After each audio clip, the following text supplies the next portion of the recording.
Good morning, students. This is third part of chapter biotechnology, and in the last two topics we have discussed some basic things about biotechnology. Today we will discuss about tools of recombinant DNA technology. जो हमने अभी last topic में पढ़ा था recombinant DNA क्या होता है, तो उसके बारे में हम आगे पढ़ते हैं कि टूल्स क्या हैं उसके, ठीक है, कैसे रिकम्बिनेंट डीएनए टेक्नोलॉजी काम करती है.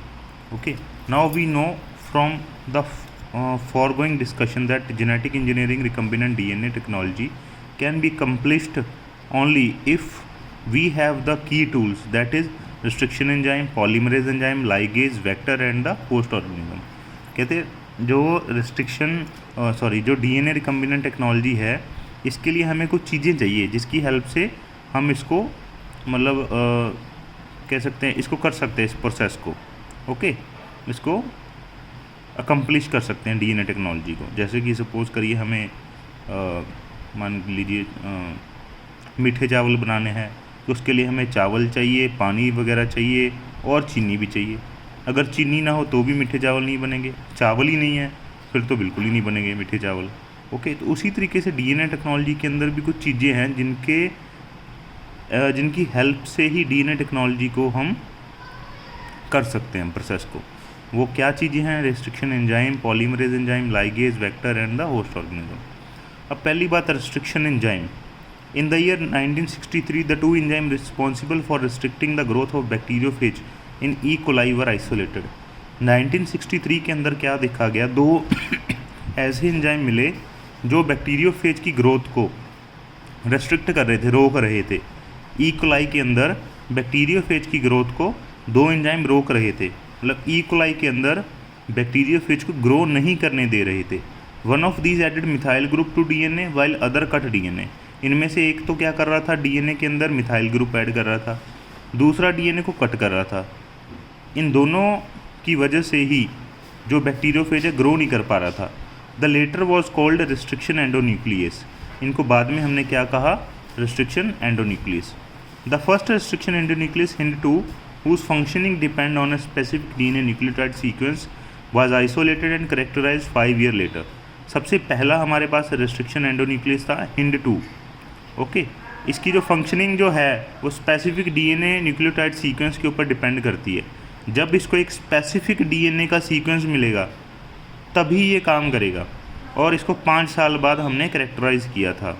It was found that Hind2 always cut DNA molecule at a particular point by recognising a specific sequence of 6 base pairs. और हमने ये देखा कि जो Hind2 था वो डीएनए मॉलिक्यूल को कट कर रहा था एक स्पेसिफिक रिकॉग्निशन सीक्वेंस के ऊपर, जिसको हमने बाद में बोल दिया recognition sequence for Hind2. Okay, मतलब क्या है, एक बड़ा सारा डीएनए पड़ा है, सपोज ये सारा डीएनए है, तो ये Hind2 क्या करता है, पहले डीएनए को चेक करता है, फिर इसको जहाँ पे भी वो अपना सीक्वेंस मिलता है वहाँ से डीएनए को कट कर देता है. मान लीजिए इतना सीक्वेंस इसको अपना मिल गया डीएनए के अंदर, तो ये यहाँ से कट कर देगा. तो उस सीक्वेंस को हमने क्या बोला, recognition sequence for Hind2. Okay, Hind2 today we know more than 900 restriction enzyme that have been isolated from over 230 strains of bacteria, each of which recognize different recognition sequence. आज हमारे पास 900 से भी ज़्यादा ऐसे रिस्ट्रिक्शन एंजाइम हैं जिनको हमने 230 different तरह के बैक्टीरिया में से निकाला है या उनमें से आइसोलेट किया है. और ये सभी के सभी रिस्ट्रिक्शन एंजाइम स्पेसिफिक जो सीक्वेंस है, रिकॉग्निशन सीक्वेंस, उसको ही रिकॉग्नाइज करते हैं.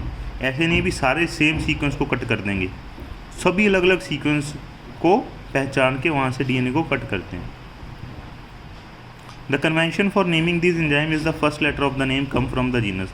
अब इन जो एंजाइम्स हैं इनको नाम कैसे देते हैं हम, इनकी नेमिंग कैसे करते हैं, इसका जो फर्स्ट लेटर होता है नेम का वो आता है जीनस से, सेकंड 2 लेटर आते हैं स्पीशीज़ से, species of prokaryotic cell from which they were isolated. कौन सी स्पीशीज़ से उनको आइसोलेट किया है प्रोकैरियोटिक सेल की, अगले दो लेटर हम उसको अगले वो लिखते हैं हम. जैसे कि एग्जांपल है Eco R1 comes from the Escherichia coli RY13. ये ई कोलाई जो है इको R1, एस्चर्चिया कोलाई RY13 जो है ओके, ये एक हमारे पास रेस्ट्रिक्शन एंजाइम है। इसमें इको R1 के अंदर जो R है, ये देखो पहले ई तो कौन सा आ गया, एस्चर्चिया, ठीक है, फर्स्ट लेटर आ गया जीनस का। सेकंड 2 लेटर CO कौन से आ गए, स्पीशीज़ के आ गए, प्रोकैरियोटिक सेल के, कोलाई जो है इसकी स्पीशीज़ है। R1 आ गया आगे, फिर R क्या है, R is derived from the name of the strain. R को क्या है, स्ट्रेन का नाम आ गया, उसके अंदर भी आगे स्ट्रेन कौन सी है। आगे फिर रोमन नंबर है इको R1, 1 का मतलब क्या है, Roman number following the name indicate the order in which the enzyme were isolated from that strain of bacteria. कौन से सीक्वेंस में जो एंजाइम है वो आइसोलेट किया गया है, मतलब जो बैक्टीरिया की स्ट्रेन है, आर स्ट्रेन जो है, ये वाला जो एंजाइम है इको R1, ये पहले नंबर पे उसमें से लिया गया था। क्यों, R1 है ना, रोमन नंबर है, तो ये जो R वाली स्ट्रेन है इको R1, R वाली स्ट्रेन में से जो एंजाइम सबसे पहले नंबर पे लिया गया था। अगर इको R2 होता तो मतलब ये दूसरे नंबर पे हमने इसको फाइंड आउट किया है। Okay, restriction enzyme belong to a larger class of enzyme called nucleus.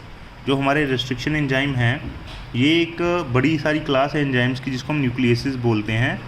There are 2 kind, इसके 2 काइंड्स हैं, एक्सोन्यूक्लियस एंड एंडोन्यूक्लियस। अब जो एक्सोन्यूक्लियस है ये तो न्यूक्लियोटाइड को कट करते हैं एंड से, जो डीएनए का एंड है वहाँ से कट करते हैं। सपोज ये डीएनए है, वेक्टर डीएनए, फॉरेन डीएनए, इसको छोड़िए आप, ये समझ लीजिए सपोज ये डीएनए है, जो तो है एक्सोन्यूक्लियस, ये तो यहाँ से साइड से कट करेगा डीएनए को। ओके, ये साइड में से डीएनए को कट करेगा।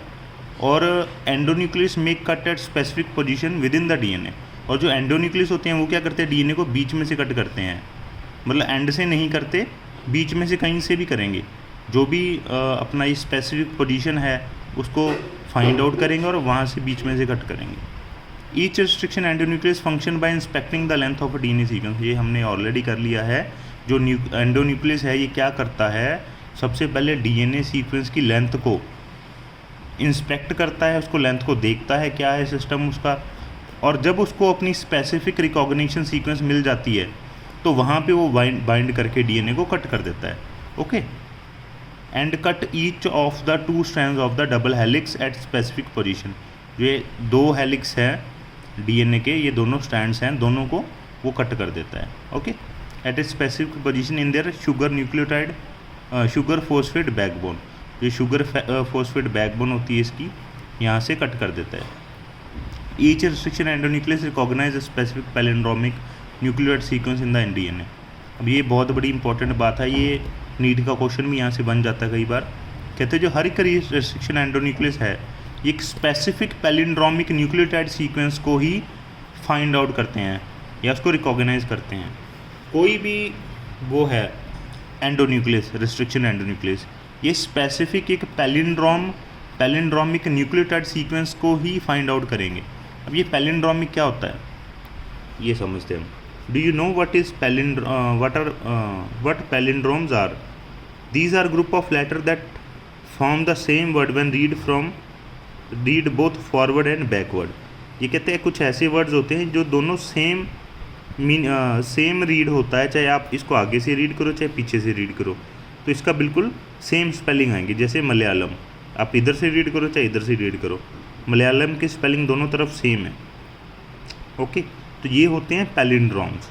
उसी तरीके से मतलब क्या है, same word is red in both directions. ठीक है, दोनों डायरेक्शन में सेम वर्ड हम रेड करते हैं। The palindrome in DNA sequence of base pair that red same on the 2 strands when oriented of reading is kept the same. For example, अब इसी तरीके से डीएनए में भी होता है। एग्जांपल दिया गया है 5, देखो इसके 2 स्ट्रैंड होते हैं, एक तो 5' to 3' डायरेक्शन होती है, एक 3 to 5 होती है। अब देखिए ये 5 से 3 में करते हैं GAATTC, इधर उल्टा करते हैं GAATTC, हो गया ना पैलिंड्रोम।